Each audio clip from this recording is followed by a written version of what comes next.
சிம்மராசிக்காரங்களுக்கு இந்த சனி பயிற்சிக்கு அப்புறம் உடல் நலம் எப்படி இருக்கும்? ஏற்கனவே நம்ம நியூ இயர் ப்ரெடிக்ஷன் கொடுத்துருந்தோம் இல்லையா? அப்போவே நான் அந்த ஸ்பைனு, அதுக்கப்புறம் வந்து பார்த்தீங்கன்னா லோயர் பேக்கு, ஹார்ட் சார்ந்த விஷயங்கள், பிரெயின் சார்ந்த விஷயங்கள் நான் ஏற்கனவே உங்களுக்கு சொல்லியிருந்தோம்.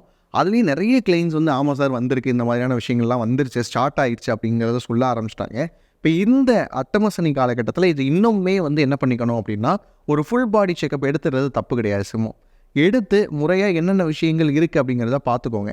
ஏன்னா நம்ம சொல்லுவாங்க இல்லையா, வருமுன் காக்கிறதா சிறந்தது அப்படின்னு சொல்லிட்டு, அந்த மாதிரியான prevention is better then cure அப்படிங்கிற ஒரு மென்டாலிட்டிக்குள்ளே எப்போ சிம்மம் வருதோ இந்த அட்டம சனி காலகட்டத்தில் உடல் நலனை வந்து காப்பாற்றிடலாம். இல்லை சின்ன சின்ன அலட்சியங்கள், லைட்டாக வந்து தோலில் வந்து காயம்தான் ஏற்பட்டிருக்கு அப்படின்னு விட்டிங்கன்னா அதுவே கூட செப்டிக் ஆகிறதுக்கும் வாய்ப்புகள் இருக்குது.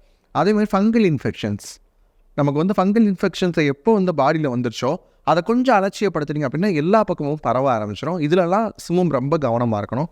அது மட்டும் இல்லாமல் ஜாயின்ஸு, எங்கெல்லாம் முட்டி, நரம்பு, இந்த மாதிரியான விஷயங்கள்லாம் கொஞ்சம் கவனமாக இருந்துக்கிட்டீங்க அப்படின்னா இந்த அட்டம சனி காலகட்டம் இதை வந்து எளிதாக கடந்து வந்துடலாம்.